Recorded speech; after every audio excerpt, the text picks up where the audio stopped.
O Lord, our sovereign, how majestic is your name in all the earth.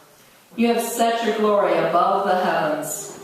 When I look at your heavens, the work of your fingers, the moon and the stars that you have established, what are human beings that you are mindful of them, mortals that you care for them?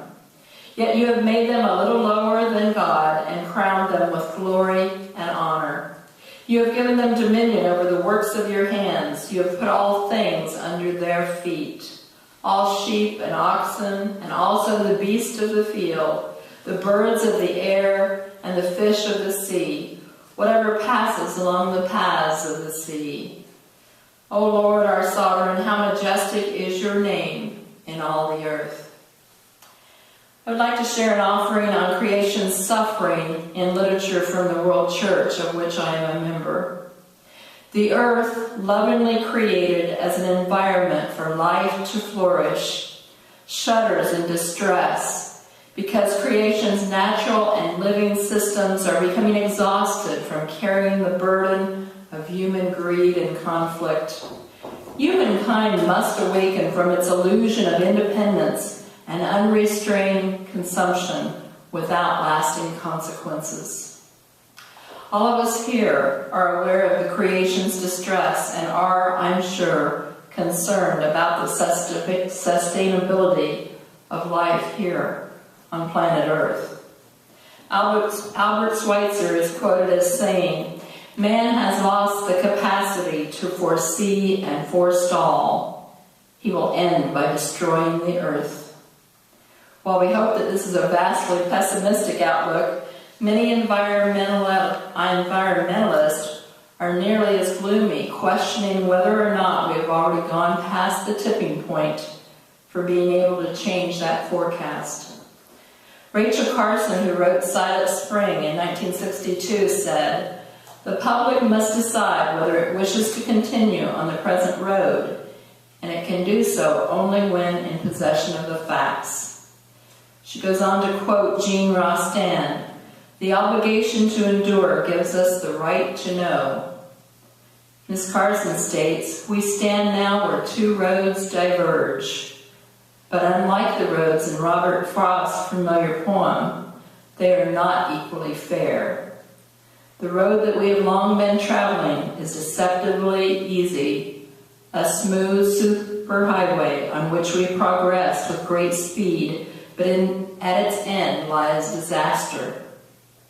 The other fork of the road, the one least traveled by, offers our only chance to reach a destination that assures the preservation of earth." From Genesis 9, 1-2, God blessed Noah and his sons and said to them, "Be fruitful and multiply and till the earth. The fear and the dread of you shall rest on every animal of the earth, and on every bird of the air, on everything that creeps on the ground, and on all the fish of the sea. Into your hand they are delivered." Tim Flannery, in his book Now or Never, says, "Well before we were ready to assume control of the planet, humans were already influencing Earth's processes in ways that threaten to end in global catastrophe. Acting without an awareness of the consequences of our actions, or even a sense of responsibility, we were immature. Now our fate and that of our planet will be determined by the rate at which we as a species can mature and develop a new sense of responsibility." From John 3:16, "For God so loved the world that he gave his only begotten Son." We've all been able to recite this passage in its entirety by rote from childhood. Am I not right? Have we, however, included creation as being as large a part as human beings in contemplating this Bible verse? Did Jesus the Christ come to save creation as well as our species? Deuteronomy 11, 10-15. "For the land that you are about to enter to occupy is not like the land of Egypt, from which you have come, where you sow your seed and irrigate by foot like a vegetable garden. but the land that you are crossing over to occupy is a land of hills and valleys, watered by rain from the sky, a land the Lord your God looks after. The eyes of the Lord your God is always on it, from the beginning of the year to the end of the year. From a wonderful book that I would encourage you to check out from our local public library called Life Stories, a compilation of stories from world-renowned scientists reflecting on their lives and the future of our Earth, David Suzuki writes, "My grandparents immigrated to Canada at the turn of the last century. They left their homeland reluctantly to come to a foreign place with an alien culture and an unknown language. As immigrants, they expected their children to be successful. Success, of course, meant to make lots of money. Being the eldest of 6 sons, my father was expected to be the first son to succeed. Yet, unlike his parents, he was born here, and his real love was for the land. He worked hard, but he loved gardening, fishing, and camping, which were absolutely alien to his parents. He was always a bitter disappointment to them because he wasted time on such worthless activities instead of making money. Most of my early memories are of camping and fishing with my dad. We bought our first tent when I was 4, a little pup tent that I loved. Vancouver was surrounded with nature, so on weekends we would drive to a favorite place. Dad would put his pack on his back and me on his shoulders, and off we would go to camp in the woods. Sometimes we would go to a river where Dad borrowed a friend's horse, which we rode along the bank upstream. Then we let the horse go home, pitched our tent, and spent the weekend fishing our way back downstream. We also went fishing during the week after work. One night when we were hiking around Loon Lake in the dark, we spotted large eyes staring at us, sizing us up. Fortunately, Dad had taught me to love and respect nature rather than to fear it, so encountering a bear was exciting rather than frightening. Those early experiences camping and fishing influenced the rest of my life. We lived in Vancouver until I was 6.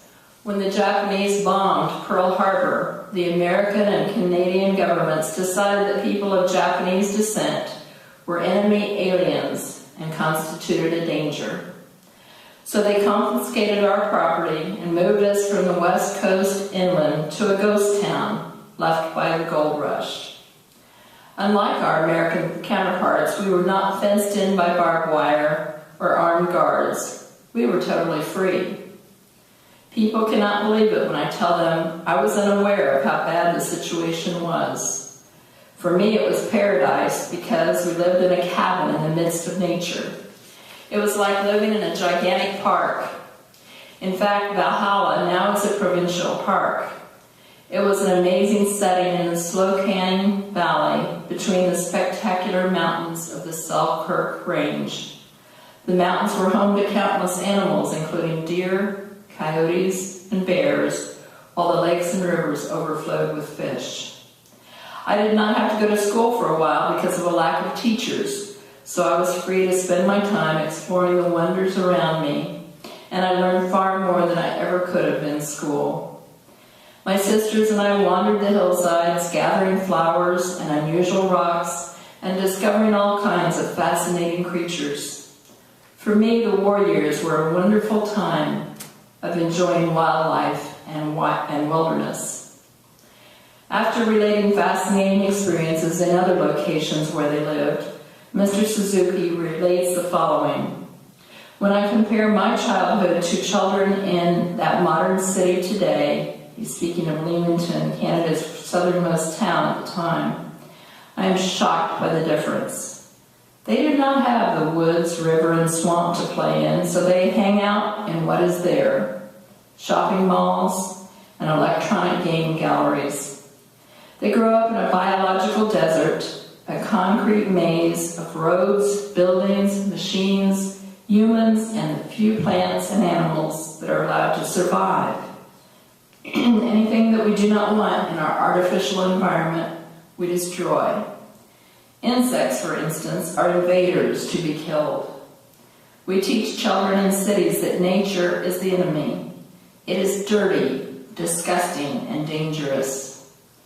Urban inhabitants become so distant from nature that they forget they are still biological creatures. We are nourished by nature, but we are so disconnected from life that most adults do not even recognize that.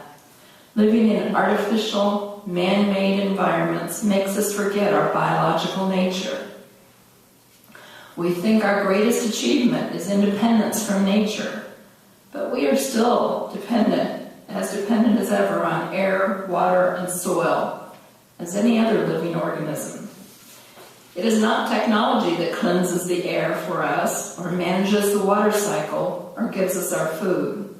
It is the biodiversity of nature. We live in a finite world where matter is endlessly recycled through biological action. The variety of living things on this planet is what keeps it viable. My last quote from Mr. Suzuki's essay is perhaps the most meaningful. Our elders tell us that all across Canada, the country has changed beyond description. In the span of a single human lifetime, we have radically altered our country. In North America, we've always said, there's plenty more where that came from, but there is not plenty more anymore, and there will never be any more if we continue in the same way. We are using up what rightfully belongs to all generations. We've received this abundance from the past, and we have a sacred obligation to keep it intact for future generations. Just look at the change that has happened in the lifetime of our elders and project that rate of change into the future. What are we leaving for our children? Parents have always tried to ensure the security of their offspring, but the future fills us with fear for them. One of the reasons I do what I do is so I can look my children and grandchildren in the eye and say to them, I'm doing the best I can. If we all do our best, we might be able to reassure them with more confidence that everything is going to be all right. In light of the last reading, I would like us to remember the 8th commandment, thou shalt not steal. Do we not have the sacred obligation, as Mr. Suzuki elegantly stated, to hold in trust for future generations what has been so freely passed down to us through the ages? And lastly, from Psalm 24:1, the earth is the Lord's, and all that is in it.